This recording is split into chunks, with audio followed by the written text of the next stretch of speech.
we're profoundly, profoundly interconnected. We don't always live that way, we don't always acknowledge it, but if we're going to heal, we have to live it, experience it, and create institutions that celebrate it. Can we create a we where no one's on the outside of it? Welcome to the UPLift, Real Talk for Real Change with Tzedek Social Justice Fund. All right, thank you for joining us today. This is series launch, the Uplift with Tzedek, Real Talk for Real Change. We're going to dive into what we do, who we are, why we do it. But first, let's start with some introductions. My name is Michael Hoban. I'm the Director of Communications with Tzedek. I'm joined with two of my colleagues. We'll start with Libby Kiles. Libby, how you doing today? I am wonderful today. My name is Libby Kiles, and I am the Director of Community-Led Grant-Making for Tzedek Social Justice Fund. All right, and we're also here with Jennifer Langton. Hey. Hi, good morning, everyone. I'm Jennifer Langton, and I'm the Director of Organizational Grant Making and Philanthropic Partnerships with Tzedek Social Justice Fund. All right, sweet. So we hit on titles, but let's talk a little bit about who we are and what brings us into this work, right? Because those are just titles. So I will start myself. My name is Michael. I am a queer trans man. I am also white. Social justice is not really a choice for me because it is the future of my people, and by my people, I mean those, right? Like being queer, there's a bit of a superpower experience because in those clubs, in those spaces where we are so few and we come together as many, there is intersectionality. So when I say my people, I mean all people. So that's where I'm coming from. Libby, tell me a little bit about you. Well, first and foremost, I'm a native of Asheville, North Carolina. I am a Black woman, and as such, just as you were just speaking about, social justice isn't really a choice for me. It has been a part of my life, all of my life. I truly believe that if we all subscribe to the humanity of all human beings, the world would be a better place. So I do the work that I do with Tzedek because I believe that all people deserve the right to life, liberty, the pursuit of happiness. They should be thriving and not surviving. And that just in general, if we respect one another simply on the basis of being human, we're doing the right thing. I love that. Jennifer? Yeah, I mean, the same with me. I feel like we all need to work on each other's issues because we're all raised up together and we're all held to a beautiful, more equitable place if we can all be free to be who we are. And just my identity, I'm a white woman, I'm a lesbian. And I guess, the social justice issues that were personal to me around being, cisgender woman and, being a lesbian, that's definitely catapulted me in certain spaces of social justice, but really so many different other areas of social justice have so much meaning to me. So. Right, so the name we've chosen, right, is the Uplift. And that tells you a little bit about our purpose here. But we also have this tagline, Real Talk for Real Change. So let's talk about what we really mean about that. For me, real talk, right, we're talking about honest conversation, and we're talking about brave, stimulating and challenging conversation, right? We sit around here from three different unique perspectives, but we are doing this work together, right? So what for you is like real talk?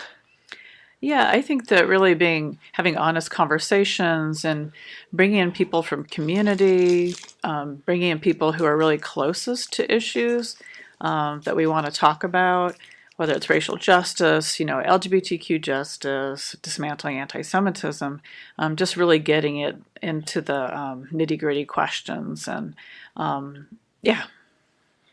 And also, not just getting into nitty-gritty questions, but being able to come together and have discussions where we agree to one thing, and that is that we don't intentionally harm each other. Yes. So it's so important for us to be honest and real, and to also realize that we can't ever guarantee anyone's safety in terms of what someone says and how it might land with someone else. But what we can do is be purposeful about our intent. And we all know it's our impact and not necessarily our intent. But if we intend to have these hard, challenging conversations, we should do so with an agreement of doing the least amount of harm. No Definitely. doubt. Brave spaces, right? We can at least create brave spaces.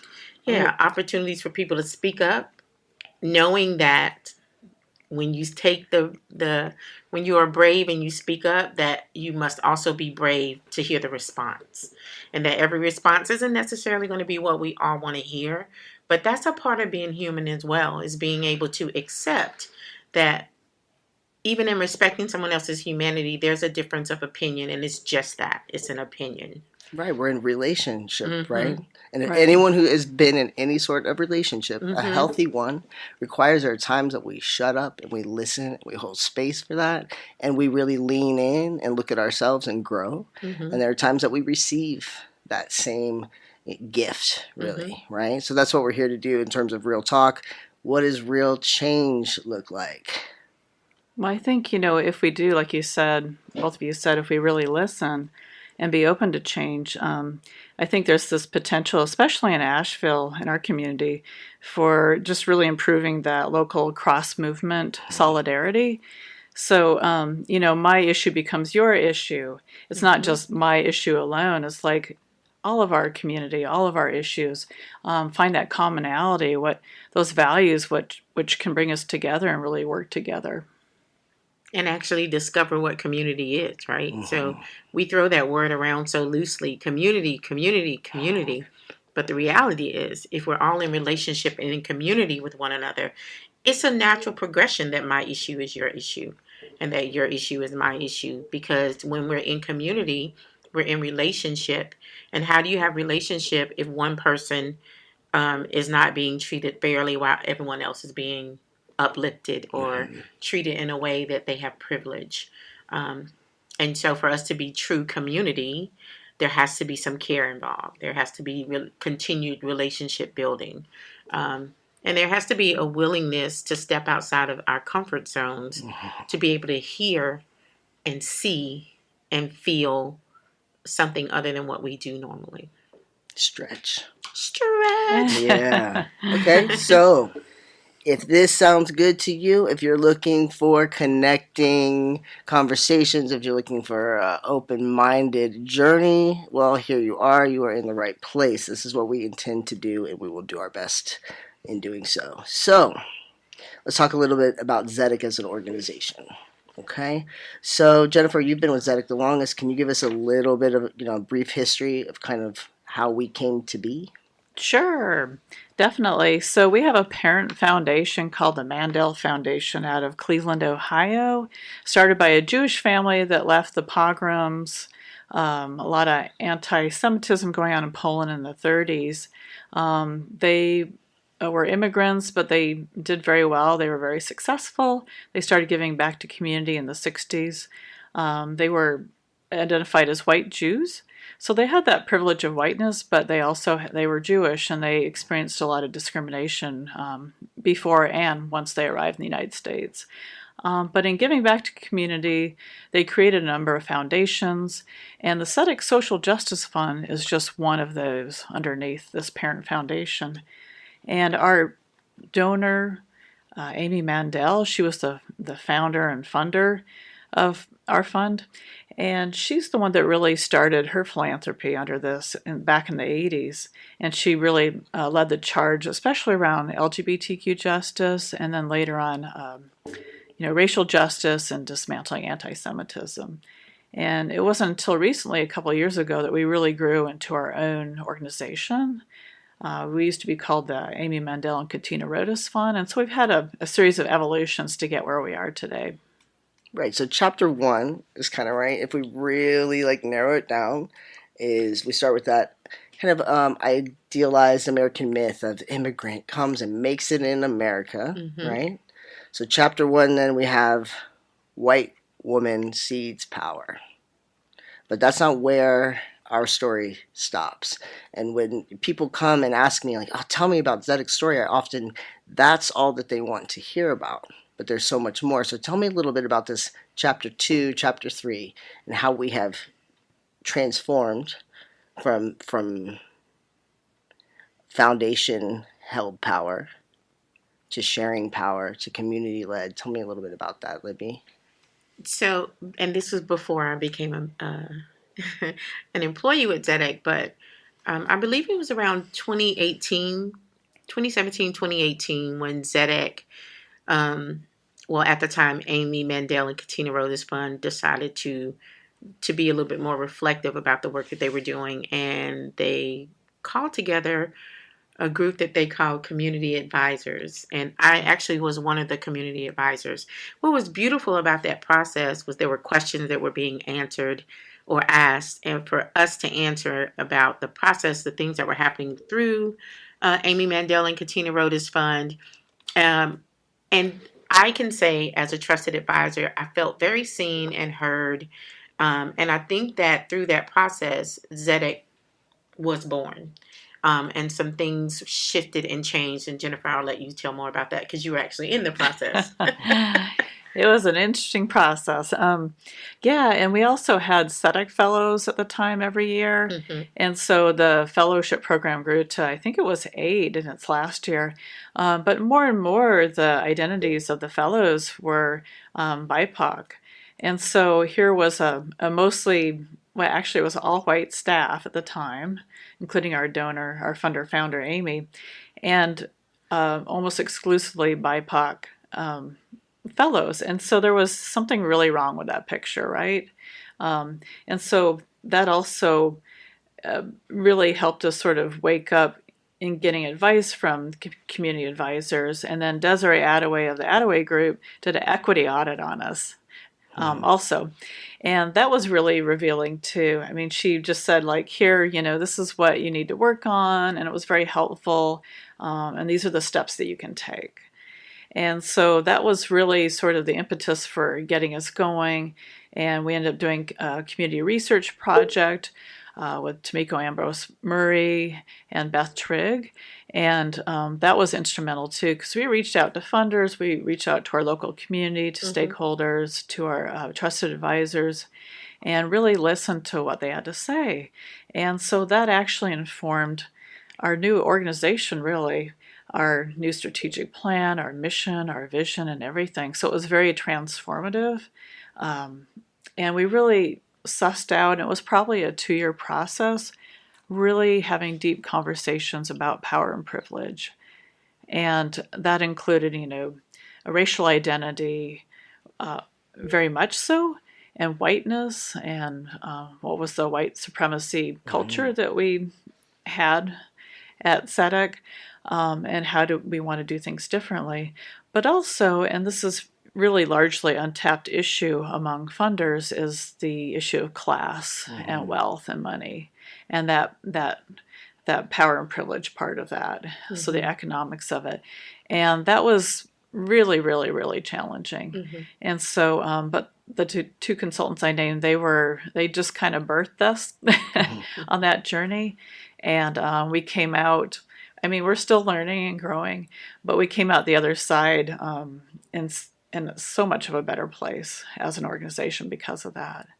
And then we brought on more staff, more diverse staff. It wasn't just white women anymore, white cisgender women. Yeah, and Amy was part of that process, am I right?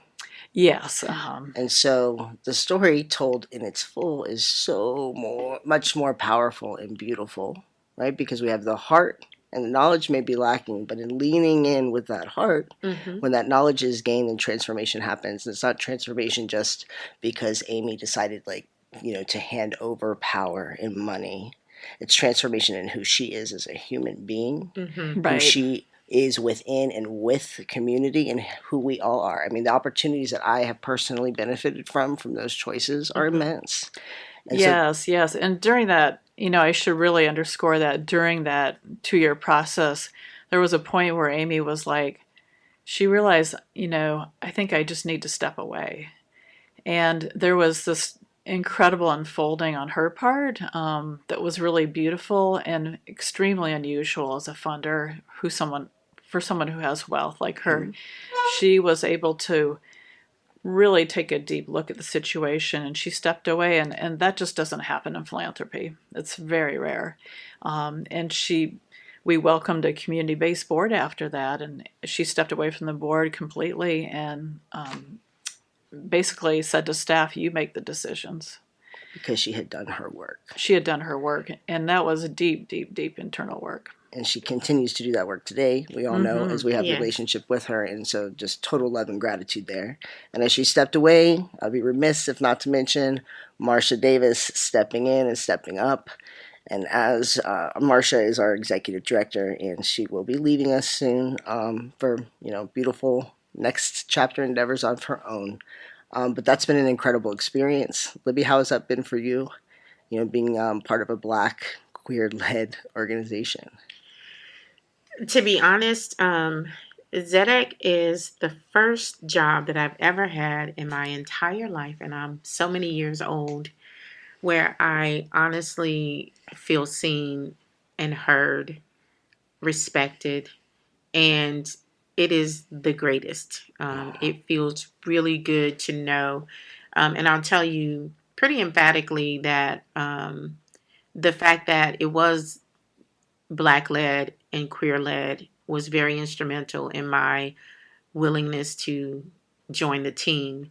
I've taught for 22 years, CEO of the YWCA, and in both of my previous employments, the patriarchy, the white supremacy culture was knee deep. And that's not to say that Tzedek is perfect and we still have things that we are working on. But the difference is that Tzedek knows that Tzedek isn't perfect, and we understand that with every stride that we take, as great as we become or whatever we do, we always have more to learn. We always have to open our arms wider to be able to receive, and that we have to stay proximal to community, because once you start to move away from community, away from the issues, away from the people that you purpose to serve and support, then what you do is you start making decisions that are about the organization and not about the community. And so, yeah, it's been an amazing journey for me. I'm very sad to see Marsha go, but I also understand the need for people to continue to move and grow. Thank you, Marsha. You've been Yes. amazing. Thank you, Marsha. So much love. And Heather too. Heather transitioned on. Heather was at one point the co-director. What is also so beautiful about this journey is that in Amy Mendel's decision making, whether she realized it or not, she really surrounded herself with beautiful, knowledgeable people who all have a zest for humanity. And so, yeah. I would say Yeah. that's a reflection, right? Of Asheville, who we she love the is. woo Oh, woo, yeah. right? Yes. So she was manifesting that because that is definitely her heart. And she really listened too. I mean, I know we've been talking about really deep listening too, Mhm. and listening to community, but listening to each other too, and really hearing. So let's talk a little bit about how that translates into the work we do, right? So let's talk about our mission. Right, our mission reads: Tzedek redistributes money, resources, and power to support systems change and community healing in Asheville, North Carolina. Through adaptive trust-based philanthropy, we resist oppressive systems and work to transform our collective home into a place where everyone flourishes. All right, so redistributing money. How do we do that? So we do that in a series of different granting programs. One granting program that I am director of is the community-led grant making. So through that particular granting program, we redistribute $250,000 yearly. The beauty of that program is that we seek out fellows from community who are already involved in different organizations to be a part of the decision making in terms of what the application process looks like, when it opens, when it closes, what are the criteria, and then in the decision making once the applications have been submitted. So we just completed a 2-year cycle of community-led grant making. In addition to that, we also do some individual awardings. We have our Brilliance Award, which we give out twice a year at $50,000. I'm sorry. Once Let a me year. fix that. Yeah. Once a year. Don't get excited, people. It was just once. I made a mistake. Once a year, $50,000 each. Our past recipients this past year were Philip Cooper and Renee White. No, that's not true. No? It's Philip Cooper and where's my brain today? I thought it was Renee White.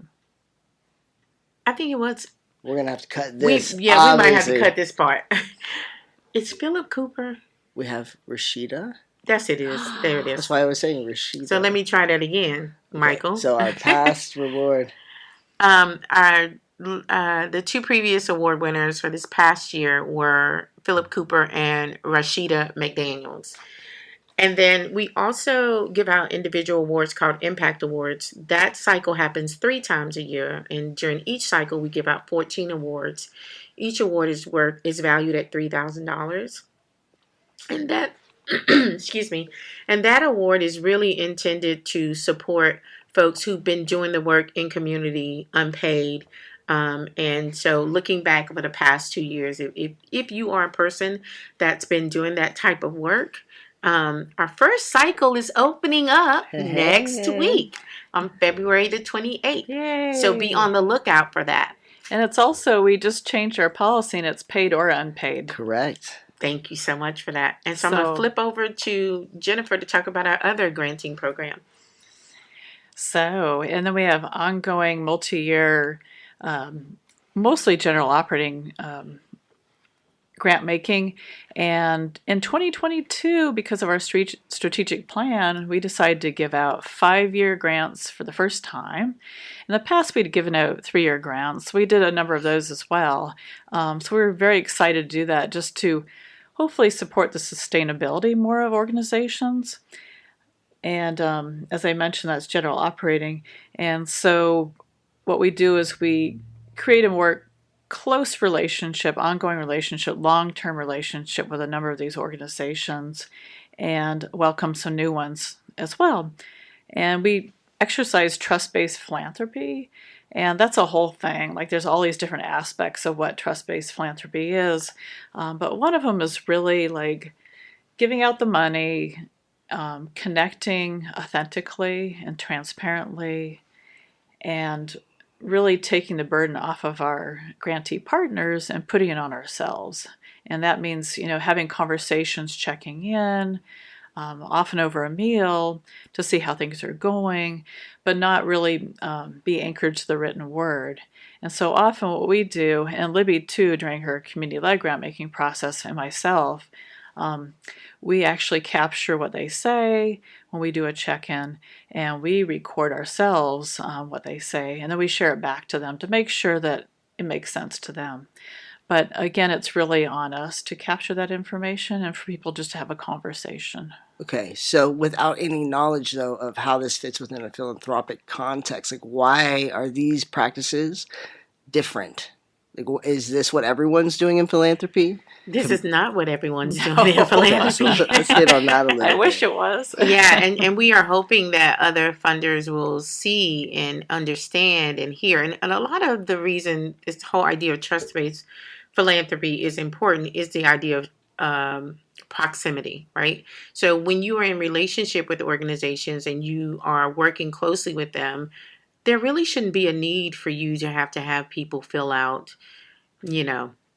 15 questions and give you 99,000 receipts for every little thing. So the reality is, when we trust our grantee partners, we are acknowledging that they have some expertise in these areas that we are granting, and that it is not our job to tell them what to do or how to do it. It's our job to be the support financially, and it is their job to do what they say they're going to do. And so when we trust them, what we are saying is, you're the expert, we understand, and we are here to support.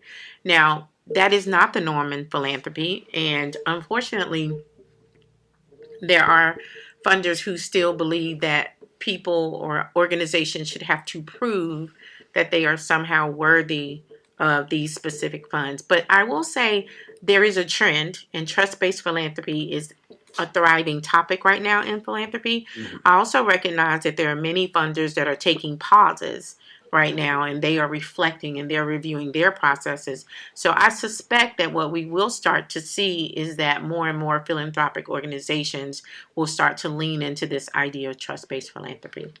Yeah, in fact, I just heard yesterday during a grantee check-in with one of our local partners that a pretty large foundation in North Carolina just got rid of reports completely. Oh.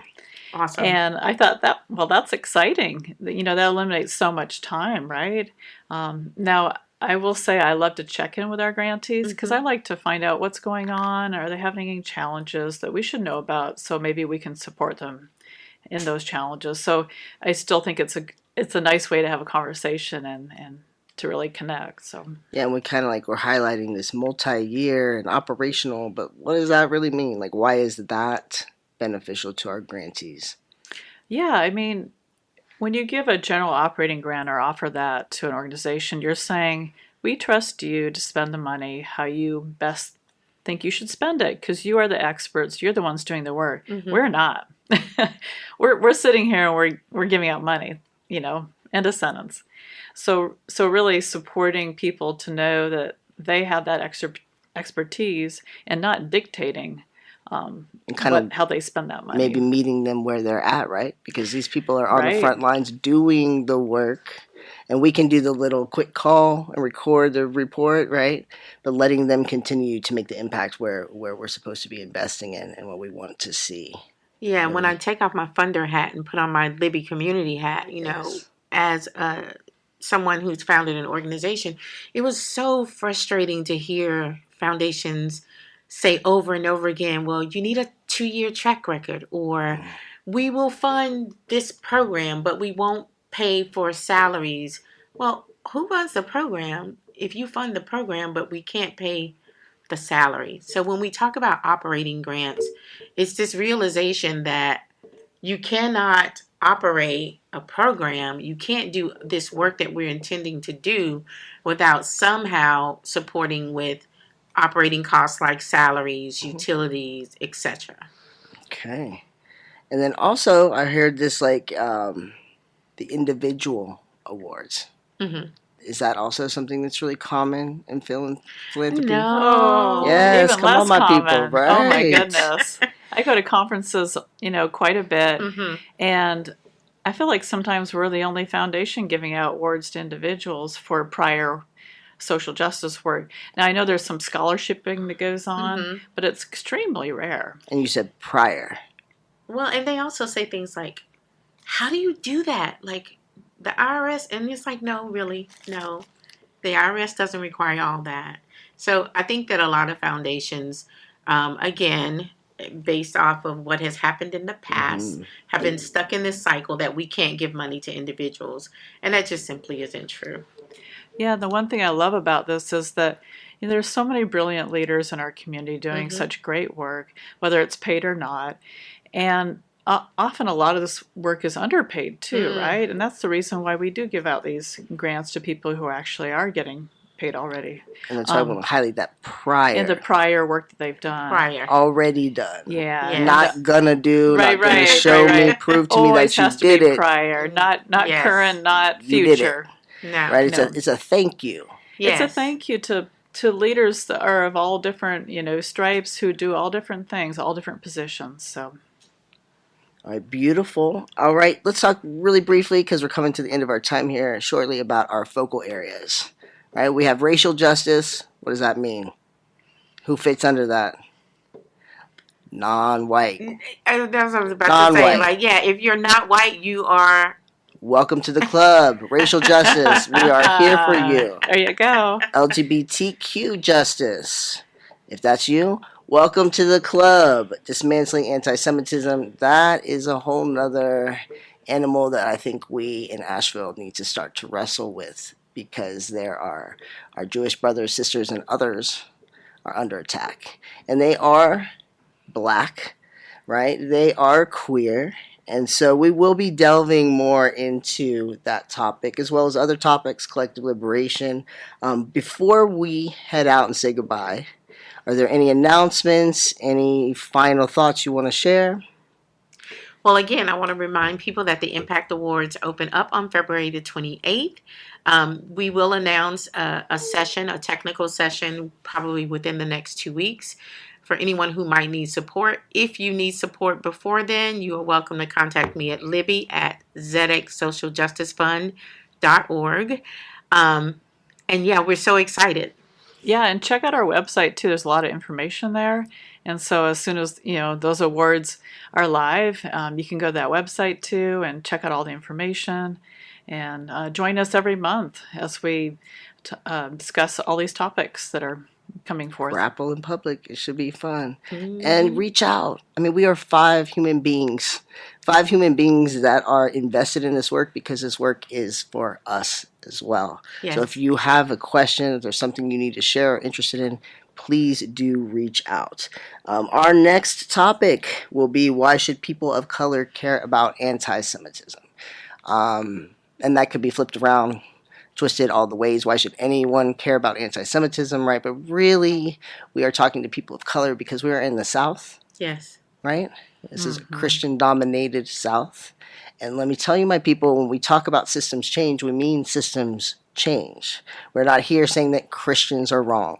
Straight people are wrong. White people are wrong. We're talking about changing systems that have been deliberately set up to divide and conquer. And we are being divided and conquered. You do not have to want to marry each other, drink a beer, be best friends, but we can do more in terms of solidarity. Libby? And we recognize that people aren't incidental casualties, right? So systems are created to do exactly what systems do. So we don't need to reform systems. We need to replace. So I just wanted to put that out there. So as we do that, we talk about the systems. We are here for community healing. Thank you. I appreciate you all for listening. We look forward to seeing you again next month. Peace. Have a Thank great you. afternoon.